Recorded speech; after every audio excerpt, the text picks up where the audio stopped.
Chronique d'une image. Une photo, une histoire, un mystère.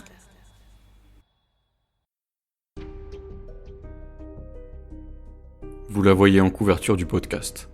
Une petite voiture, le nez enfoncé dans un talus. À première vue, c'est juste un banal accident de nuit. Un dérapage, un fossé, et un rapport de police qui finit au fond d'un classeur. Mais, vous vous en doutez, si j'en parle aujourd'hui, c'est que cette image cache bien plus que ça. Cette voiture appartient à un homme qui s'appelle Gunther Stoll, et c'est son histoire que je vais vous raconter. Pendant près de 40 ans, cette affaire a obsédé les enquêteurs, les journalistes, les passionnés de true crime. On l'a classé parmi les grands mystères criminels d'Allemagne. Et puis, en 2025, coup de théâtre, la police annonce que le dossier est officiellement résolu. Sauf que, quand on remonte la nuit de Gunther minute par minute, cette version a quelque chose de profondément dérangeant. Bienvenue dans Chronique d'une image, le podcast où nous décortiquons ce que cachent les photos les plus étranges et mystérieuses. L'épisode d'aujourd'hui n'est pas forcément court, mais cette affaire est tellement étrange, mystérieuse et intrigante que je me devais de vous la narrer correctement. Alors restez bien jusqu'à la fin pour comprendre toute l'histoire. Avant de parler de cette voiture écrasée dans un talus, il faut remonter un peu en arrière. Quelques mois, peut-être quelques années, avant cette nuit d'octobre 1984. Gunther Stoll vit avec sa femme dans une petite maison, en Allemagne de l'Ouest. Un coin tranquille, des toits gris, des collines, des routes qui serpentent entre les champs. Bref, le genre d'endroit où, en théorie, il ne se passe pas grand-chose. Ce sont des gens normaux, de la classe moyenne supérieure, je dirais. Gunther a 34 ans. C'est un technicien en alimentation. Alors, concrètement, ça veut dire qu'il a travaillé dans l'industrie agroalimentaire, avec les procédés de fabrication, les ingrédients, ce genre de choses. Je ne pourrais pas vous détailler son poste fiche de paie à l'appui, mais l'idée, c'est ça. Le problème, c'est que ces dernières années, le boulot ne suit plus. Il est au chômage, il enchaîne des périodes sans emploi, quelques tentatives, puis à nouveau des creux. Il passe beaucoup plus de temps à la maison qu'avant. Et ça, sa femme le voit très bien. Elle le voit changer peu à peu. Ce n'est pas un basculement soudain, elle dira que c'est plutôt une impression qui s'accumule.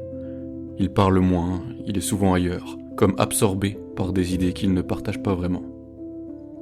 La situation en arrive à un point culminant lorsqu'il se met à répéter à sa femme des phrases comme « ils me veulent du mal ». Elle racontera plus tard aux enquêteurs qu'il s'est mis à lui répéter régulièrement la même idée, que des gens lui en veulent, que tous sont contre lui. Dans certains articles allemands, on rapportait même des phrases comme « ils me suivent, ils sont tous contre moi, j'ai peur qu'ils me fassent quelque chose ». Quand elle lui demande plus d'explications, il ne dit rien de plus. Il ne donne pas de nom, pas de description, pas de profession, rien. Elle comprend juste qu'il croit qu'un groupe de personnes lui veut du mal. Sur le moment, sa femme ne sait pas quoi faire. Est-ce qu'il dramatise un conflit dont elle ne connaît pas les détails ? Est-ce que ça vient du stress, du chômage ou d'un sentiment d'échec ?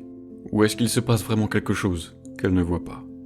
Ce qu'elle constate en tout cas, c'est qu'avec le temps, ce genre de propos revient.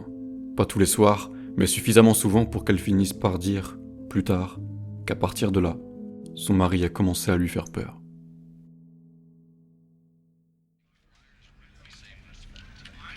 Le 25 octobre 1984, la soirée commence comme beaucoup d'autres. Il fait nuit tôt, la télé tourne en fond, la maison est calme.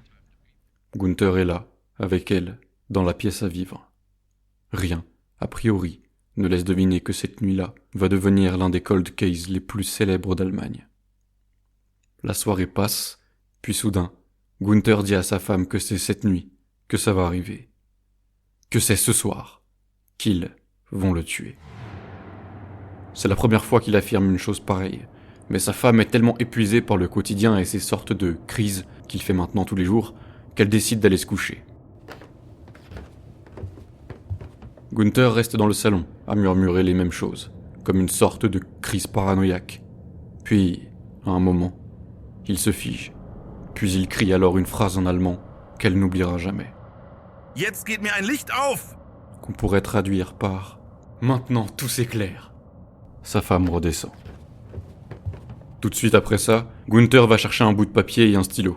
Il s'assoit, se penche dessus et commence à écrire. Sa femme voit sa main tracer une suite de lettres et de signes qu'elle n'avait jamais vus auparavant. D'après son témoignage, il note Y-O-G'-T-Z-E. Yokze.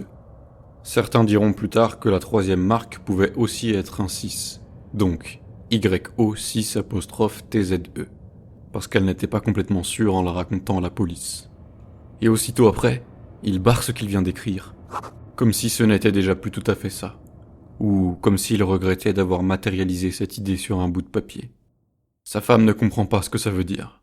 Est-ce un code, une plaque d'immatriculation, une référence à son ancien boulot dans l'alimentaire, un mot étranger mal orthographié?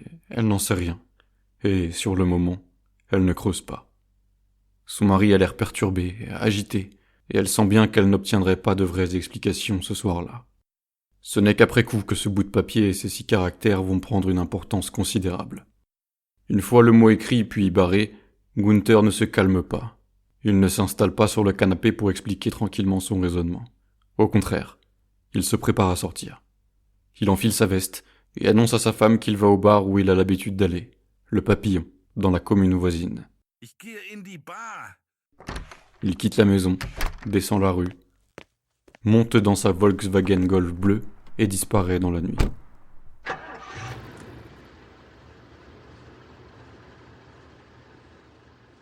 On est en fin de soirée, un jeudi d'octobre 1984. Il fait nuit noire, les routes de campagne sont plutôt désertes et le Papillon, lui, est encore ouvert. Quand Gunther arrive, il n'est pas un inconnu. Les gens du coin le connaissent, le patron aussi. Il pousse la porte, s'installe et commande une bière. Ein Bier. Jusque-là, rien d'exceptionnel. Un type un peu perturbé qui va se poser au bar du village pour souffler, c'est presque banal. Sauf que là, quelque chose cloche. D'après les témoignages, la bière n'a même pas le temps d'arriver devant lui. Avant même de boire une seule gorgée, Gunther s'effondre. Il tombe en arrière, chute de son tabouret et se cogne au sol. Il se blesse au visage, suffisamment pour que ça marque. Les gens autour de lui sursautent, évidemment. On imagine la scène. Le bruit sec de la chute, la chaise qui bascule, les verres qui s'entrechoquent, le patron qui fait le tour du comptoir en vitesse. Tout de suite, la question qui vient, c'est « est-ce qu'il est saoul ?» Pourtant, les témoins diront plus tard la même chose. Gunther n'avait pas bu une seule goutte. Il venait juste de commander. Il ne titubait pas, ne parlait pas fort et ne se comportait pas comme quelqu'un d'ivre.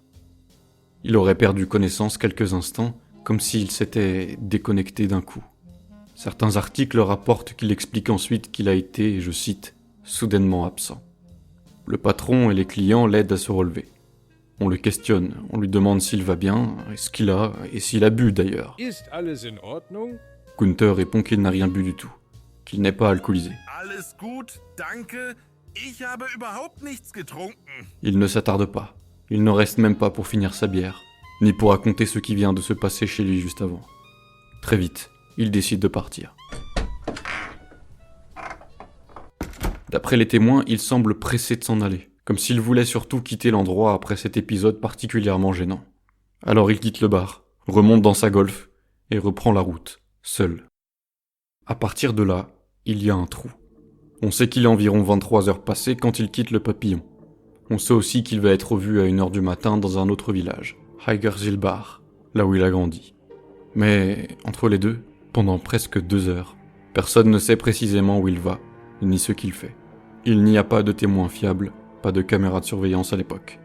Juste une voiture bleue qui circule quelque part dans la nuit allemande, avec un homme au volant qui, quelques heures plus tôt, parlait de gens qui voulaient sa mort, et qui vient de s'effondrer sans raison apparente, dans un bar où il n'avait encore rien bu. Ce n'est qu'aux alentours d'1h du matin qu'il réapparaît. Il sonne chez une femme qu'il connaît depuis longtemps, dans le village où il a grandi. La femme chez qui il se rend habite à quelques maisons de là. Les sources la présentent comme une femme très croyante, plutôt âgée, une figure connue du quartier. Son vrai nom n'a jamais été dévoilé. On la retrouve parfois sous le pseudonyme d'Erna H. dans les récits de l'affaire. Il est 1h du matin passé, tout le monde dort. Gunther, lui, sonne à sa porte. Elle n'ouvre pas directement. On est en Allemagne en pleine nuit, en 1984, on ne déverrouille pas la porte d'entrée à cette heure-là sans savoir qui c'est. Elle ouvre donc seulement une fenêtre à l'étage. et lui parle depuis là-haut. En bas, dans la rue, il y a Gunther, celui qu'elle connaît depuis qu'il est enfant. Mais cette nuit-là, il ne vient pas pour une visite banale.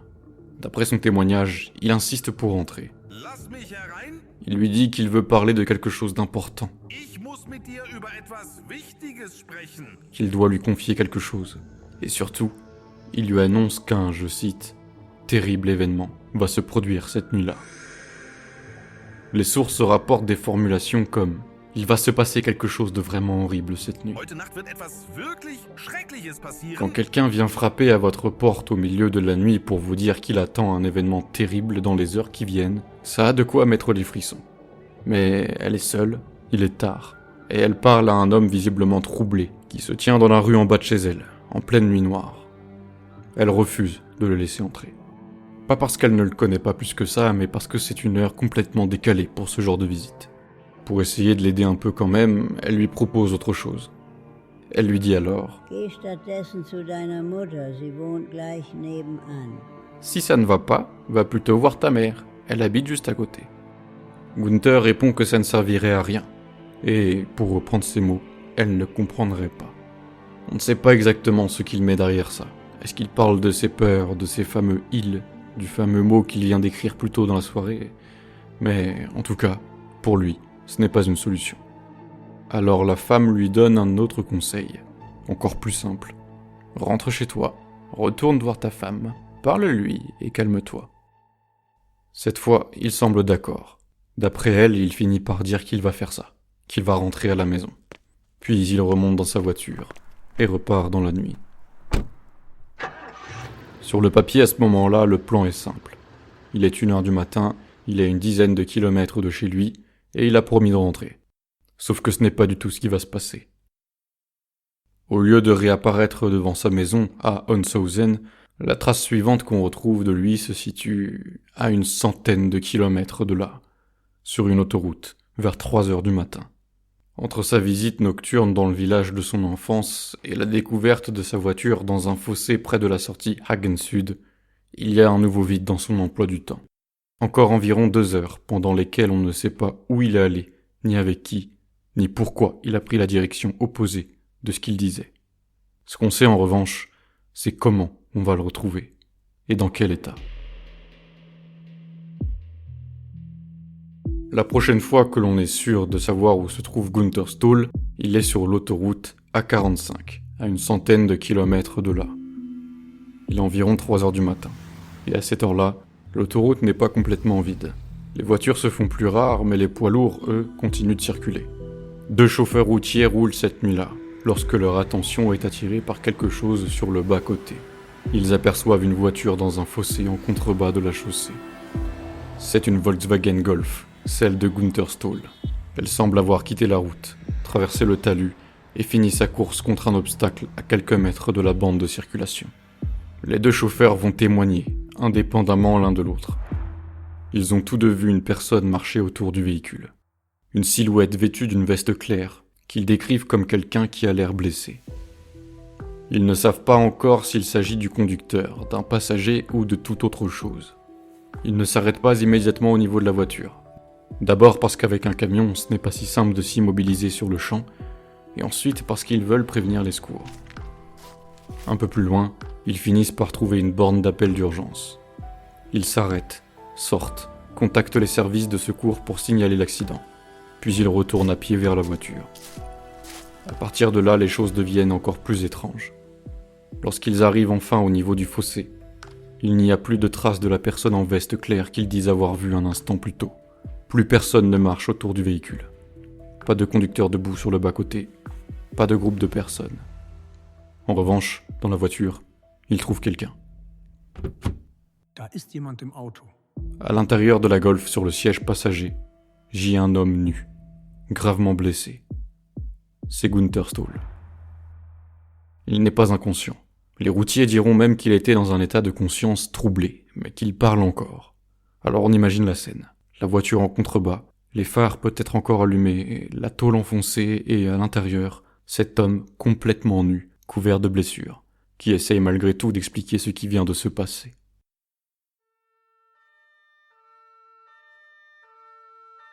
Les secours arrivent, ils prennent le relais et sortent Gunther de la voiture. Il est transporté en ambulance vers l'hôpital de Hagen. Il ne survivra pas au trajet. Gunther Stoll meurt avant d'arriver à l'hôpital, officiellement dans la nuit du 25 au 26 octobre 1984. Avant de mourir, Gunther aurait prononcé ses dernières phrases connues.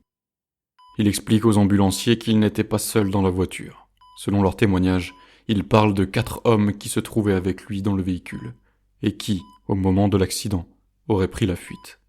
C'est tout ce qu'ils auront comme information directe. Pas de nom, pas de description, pas de détails sur l'endroit où ces hommes seraient montés dans la voiture, ni sur ce qu'ils auraient fait. Gunther s'est déjà éteint avant cela. Sur place, il reste donc une voiture accidentée dans un fossé, un conducteur retrouvé nu sur le siège passager, et cette phrase rapportée. 4 hommes auraient été avec lui, puis se seraient enfuis. Et à ce moment précis, personne ne parle encore de Yogze. Les policiers qui arrivent sur les lieux voient d'abord ce qu'ils ont l'habitude de voir. Un accident de voiture sur autoroute, en pleine nuit. Ce n'est que lorsqu'ils commencent à examiner les blessures du corps, les dommages sur le véhicule, les témoignages des routiers, puis la déclaration de la femme de Gunther, que ce qui ressemblait à un banal accident va se transformer en quelque chose de beaucoup plus difficile à expliquer.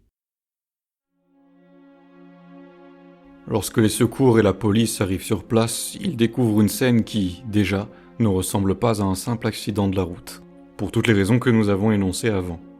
Au départ, les enquêteurs essayent de traiter cela comme un accident classique. On relève la position du véhicule, l'état de la carrosserie et les traces au sol. Puis on confronte ces éléments avec le rapport médical. Et là, les premières questions sérieuses commencent à apparaître. Les médecins légistes constatent que les blessures de Gunther ne correspondent pas parfaitement à ce que l'on attendrait d'un simple choc unique, au volant, sanglé dans son siège. Assez vite, une hypothèse prend forme. Il aurait été blessé ailleurs, avant que la voiture ne finisse sa course dans le fossé. Pendant longtemps, la version officielle de travail sera la suivante. Gunther Stoll aurait été renversé par un véhicule à un autre endroit, alors qu'il était déjà nu. Ensuite, quelqu'un l'aurait placé sur le siège passager de sa propre Golf, conduit la voiture jusqu'à la 45, puis provoqué ou laissé se produire l'accident au niveau de Hagen Sud. Cette théorie explique plusieurs éléments qui dérangent les enquêteurs. Pourquoi ces blessures ne semblent pas provenir uniquement du choc de la voiture dans le fossé? Pourquoi il est installé sur le siège passager et non derrière le volant? Et surtout, pourquoi il est totalement nu lorsqu'on le retrouve?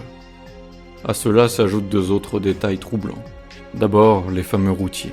Tous 2 affirment avoir vu, juste avant d'appeler le secours, une personne portant une veste claire marcher autour de la voiture.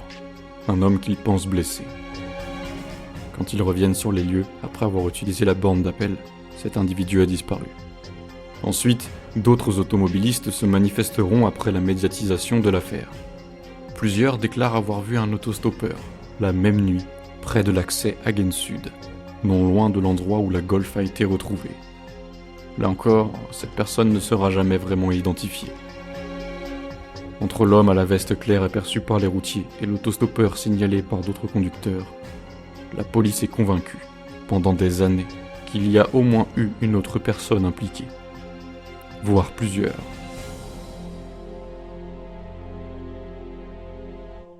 À cela s'ajoutent les propos de Gunther lui-même. Ces 4 hommes dont il parle dans l'ambulance, qui auraient été présents dans la voiture et qui auraient pris la fuite. Quand on met tous ces éléments bout à bout, l'enquête s'oriente logiquement vers une piste criminelle. On ne parle plus d'accident isolé, mais d'un possible homicide, ou, au minimum, d'une mort impliquant d'autres protagonistes. Les policiers vont donc explorer d'autres pistes. On s'intéresse à ses déplacements passés, notamment à ses voyages aux Pays-Bas, où il aurait, selon certaines rumeurs, pu croiser des personnes liées au trafic de drogue. Ces éléments ressortent parfois dans les articles de l'époque. L'idée qu'il aurait pu avoir des ennuis avec une mauvaise fréquentation. Des gens dangereux qui auraient voulu se débarrasser de lui. La drogue aurait pu aussi expliquer son état ces derniers temps. Mais aucune preuve concrète ne vient confirmer ce scénario. Pas de réseau identifié, pas de nom, pas de lien clair entre ces supposés contacts aux Pays-Bas et ce qui se passe sur la 45 cette nuit-là. Pendant ce temps, un autre détail commence à circuler dans la presse et dans l'opinion. Le fameux mot écrit puis barré sur un bout de papier. Yogdze. Les enquêteurs apprennent son existence plusieurs mois après les faits, lorsque sa femme mentionne finalement cette scène du Eureka et du papier griffonné. Problème, elle a jeté le papier dans la nuit du drame. Personne ne le reverra jamais. La police ne peut donc même pas vérifier à 100% qu'il s'agissait bien de cette combinaison précise de lettres, ni si le troisième caractère était un G ou un 6, ou autre chose.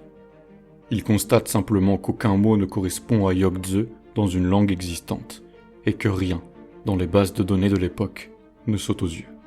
Lorsque l'affaire est présentée en 1985, dans une émission télévisée, des radios amateurs appellent pour dire que, si l'on remplace le G par un 6, YO6TZE pourrait correspondre à un indicatif radio roumain. C'est intriguant, mais cela n'ira pas beaucoup plus loin. Résultat, au fil des années, les éléments s'accumulent, mais rien ne s'emboîte parfaitement. Un homme nu, mort après un accident qui ne ressemble pas complètement à un accident. Une voiture abîmée à un endroit, mais des blessures qui semblent venir d'ailleurs. Une silhouette en veste claire jamais retrouvée. Un autostoppeur aperçu par d'autres conducteurs, et 4 hommes évoqués par la victime elle-même. Et en arrière-plan, ces 6 caractères mystérieux, Yogdze, dont personne ne sait s'ils ont un lien réel avec ce qui s'est passé, ou si c'est autre chose qui se jouait dans la tête de Gunther. Pendant longtemps, le dossier va rester dans cette zone grise, officiellement traité comme une affaire criminelle potentielle, mais sans suspect, sans mobile clair et sans scénario qui tienne vraiment de bout en bout. Et c'est là que l'affaire va basculer dans une autre dimension. Celle des émissions de télé, des forums, des blogs true crime, des vidéos YouTube, où chacun va tenter de relier les points, de décrypter Yogdze et d'imaginer ce qui a pu se passer dans cette autoroute, cette nuit-là. Pendant un temps, le Yogdze reste un détail presque secondaire pour la police. Sa femme ne parle de cette suite de caractères qu'assez tard, plusieurs mois après les faits. Résultat, tout ce que l'on a, ce sont les souvenirs rapportés, des constructions et des reproductions du mot faites a posteriori. Pour les enquêteurs, ce n'est donc jamais une preuve solide au sens strict. C'est plutôt un élément périphérique d'un dossier déjà très confus. Mais dans l'imaginaire collectif, c'est l'inverse qui se produit. Au fil des années, tout va finir par tourner autour de ce mot. Sur Internet, dans les articles, les forums et les vidéos, on voit surtout 4 grandes familles de théories autour de Yogdze. La première grande piste, c'est celle dont on vient de parler, celle de la radio roumaine. Seulement, les limites de cette piste sont assez simples. Aucun lien n'a été documenté entre lui et un radioamateur roumain. Aucune activité radio particulière n'est reliée à son cas. Et surtout, si on enlève le préfixe YO6, le TSE derrière ne renvoie à rien d'évident. En l'état, c'est donc plus une coïncidence troublante qu'un véritable code déchiffré. Deuxième famille de théories, celles qui partent de son métier. Gunther était technicien en alimentation, comme je vous l'ai dit. Il a travaillé dans l'industrie agroalimentaire. Certains se disent donc que Yogdze n'était pas un code, mais une référence à un produit. On retrouve différentes interprétations. Yog pour yogourt et tse pour un arôme, un additif ou une sorte de code interne, voire l'idée qu'il aurait découvert quelque chose de compromettant dans une usine ou une recette, et qu'il essayait de le noter. Cette théorie plaît beaucoup parce qu'elle permet de construire tout un scénario. Un technicien découvre un secret sale dans une usine et se met à parler de ceux qui lui veulent du mal, et il finit mort dans des circonstances mystérieuses. Le problème, c'est qu'aucune enquête n'a mis au jour le moindre scandale industriel lié à lui. Pas de plainte, pas de fuite médiatisée, pas de collègues qui confirment qu'il était au cœur d'une affaire sensible. En l'état, la théorie du yaourt reste donc très séduisante, mais entièrement spéculative. J'avoue que ça reste ma préférée, car ça pourrait aussi expliquer ces périodes de chômage. Troisième grand bloc de théorie, celle qui voit dans Yogdze une sorte d'abréviation codée d'un véhicule ou d'un groupe de personnes. On trouve par exemple l'idée qu'il s'agirait d'une plaque d'immatriculation partielle qu'il aurait mémorisée après avoir été suivi ou menacé. Des spéculations autour de la lettre Y, parfois associée, en Allemagne, à des véhicules de la Bundeswehr, ce qui a fait naître des théories liant l'affaire à l'armée. Des récits qui mélangent ça avec des voyages aux Pays-Bas, où il aurait croisé des trafiquants de drogue et où Yogdze serait un signe ou un code lié à ce milieu. Là encore, les policiers ont fouillé un peu ces pistes. Ils se sont intéressés à d'éventuels contacts avec des personnes liées au trafic, Ils ont essayé de voir si le mot pouvait correspondre à une immatriculation ou un sigle d'un groupe précis. Rien de tout cela n'a abouti. Aucune bande ni plaque n'a pu être reliée à lui de façon rigoureuse. Ces théories restent donc, elles aussi, dans la zone grise, crédibles sur le papier, mais sans support factuel solide. La dernière grande famille de théories ne cherche pas Yogg-Tze à l'extérieur, mais à l'intérieur. Et c'est la plus logique. L'idée, c'est que cette suite de caractères ne pourrait n'être que l'expression d'un état mental déjà très fragilisé. Soit un mot sans véritable sens produit dans un moment de confusion, soit une sorte de clé personnelle, une construction symbolique que lui seul comprenait, soit une tentative de mettre en forme un pressentiment, un peu comme si, en écrivant ce mot, il fixait sur le papier l'intuition que quelque chose allait lui arriver cette nuit-là. Cette lecture-là s'appuie sur plusieurs choses que l'on a vues. Ses propos répétés sur ceux qui lui veulent du mal, la scène du « maintenant tout s'éclaire » juste avant d'écrire le mot, son comportement erratique dans les heures qui suivent, et le fait que pour les autorités, il était en proie à des troubles psychiques importants au moment des faits. Dans cette perspective, Yogg-Tze ne serait pas un code à casser, mais le reflet condensé d'un esprit qui cherche désespérément une logique à ce qu'il ressent. C'est en quelque sorte la théorie la plus probable, et c'est donc celle qui a été retenue jusqu'ici. Un homme paranoïaque, en proie à la folie, qui agit de manière incompréhensible. Et il y a une variante plus radicale de cette dernière théorie. Celle qui dit que le mot lui-même est peut-être un mirage.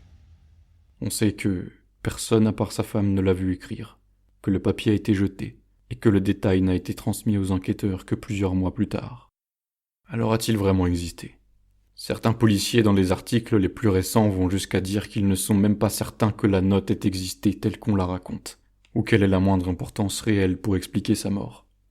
Autrement dit, pendant que le public se passionnait pour 6 lettres mystérieuses, la justice, elle, a fini par considérer qu'elle ne changeait rien au scénario global. Pendant près de 40 ans, aucune de ces lectures n'a réussi à s'imposer comme la bonne. Le dossier est resté officiellement ouvert, traité comme une affaire criminelle possible, tout en devenant en parallèle un mythe du true crime. Et puis, en 2025, la police et le parquet vont trancher, plus de 40 ans plus tard. Pas sur la signification de Yogg-Tze, ça, ils le laissent quasiment de côté, mais sur la nature même de ce qui s'est passé cette nuit-là, sur la 45. C'est donc en 2025 que la police de Hagen et le parquet annoncent officiellement qu'ils ferment le dossier Gunther Stoll. Après une nouvelle expertise, ils considèrent que ces blessures sont compatibles avec un accident de la route simple. Un choc violent, une projection dans l'habitacle, qui pourrait expliquer le fait qu'il ait été retrouvé sur le siège passager, et non pas forcément la mise en scène par un tiers. Ils ajoutent qu'aucun élément matériel ne permet d'affirmer la présence d'autres personnes dans la voiture au moment du crash, ni d'établir un homicide. Dans les communiqués, les autorités évoquent aussi l'état psychique de Gunther. Dépression, troubles importants, peur diffuse de gens qui n'arrivent pas à nommer. Pour elle, ce contexte pèse lourd. Il aurait roulé cette nuit-là dans un état mental très fragile, jusqu'à finir par provoquer lui-même l'accident qui lui a été fatal. Officiellement, l'affaire est donc classée comme un accident, pas comme un meurtre, ni comme un complot à 4 hommes dans l'ombre. Un accident, au milieu de la nuit, sur la 45. Aujourd'hui, pour la police, l'affaire est close. Après 40 ans, la mort de Gunther Stoll est officiellement classée comme un accident de la route, sans intervention extérieure. Techniquement, les expertises récentes tiennent la route. Les blessures sont jugées compatibles avec un choc unique, et aucun élément matériel ne permet de prouver que d'autres personnes étaient présentes au moment du crash. Mais si vous voulez mon avis, le fait que le dossier ait été refermé de cette façon ne rend pas l'histoire moins étrange. Au contraire, cela ajoute presque une couche de malaise supplémentaire. Sans tomber dans les théories du complot, on peut quand même se poser quelques questions très simples. Cela relève plus de mon avis personnel, mais pourquoi l'expertise change-t-elle 40 ans après ? Qu'est-ce qui, exactement, permet de dire aujourd'hui que ce qui ressemblait à une mise en scène ou à une intervention extérieure ne serait finalement que la conséquence d'un accident isolé ? On nous dit que le fait qu'il soit nu n'a pas d'importance. Mais s'il avait effectivement croisé d'autres personnes cette nuit-là, est-ce que le fait de le déshabiller n'aurait pas aussi pu servir à effacer des traces, des fibres, des ADN sur ses vêtements, justement ? Et qui était cet homme en veste claire aperçu près de la voiture? Et pourquoi a-t-il disparu avant l'arrivée des secours? Pourquoi personne ne l'a jamais identifié, ni expliqué sa présence sur place? Et puis, il y a ce détail qui, lui aussi, laisse un drôle de goût. Gunther est retrouvé sur le siège passager. Les nouvelles expertises expliquent que le choc a pu le projeter à cet endroit. C'est possible. Mais pour beaucoup, cela reste un point d'interrogation. Alors oui, il est tout à fait possible que Gunther Stoll ait sombré dans la paranoïa, et que cela ait conduit à ce qu'il ait vraiment eu peur de ceux qui lui voulaient du mal, mais dans sa tête, sans qu'il n'y ait jamais vraiment eu de complot derrière. Mais on peut aussi retourner la question. Et si l'idée de troubles psychiques servait, au moins en partie, d'explication commode pour refermer un dossier où il reste encore beaucoup de trous? Peut-être qu'il était malade, et peut-être que tout s'est joué dans sa tête. Ou peut-être qu'il y a eu, cette nuit-là, une interaction bien réelle avec d'autres personnes, que les documents disponibles aujourd'hui ne suffisent plus à éclairer. Ce qui est sûr, c'est que cette affaire laisse une impression étrange, celle d'une histoire officiellement rangée dans la case « accident », alors qu'une partie de nous continue de se dire que quelque chose, là-dedans, ne tourne pas complètement rond. Je vous laisse vous faire votre propre avis. Vous venez d'écouter Chronique d'une image. J'ai opté cette fois-ci pour une narration quelque peu différente. J'espère que cela vous aura plu. Si vous aimez l'épisode, sachez qu'il en existe plein d'autres et que je détaille toutes mes sources pour chaque chronique d'une image sur le site internet. N'hésitez pas à me faire des retours, c'est comme ça que je peux m'améliorer. Sur ce, je vous dis à bientôt pour une nouvelle image, une nouvelle histoire, un nouveau mystère. Nichts ist so fein gesponnen, es kommt doch ans Licht der Sonne.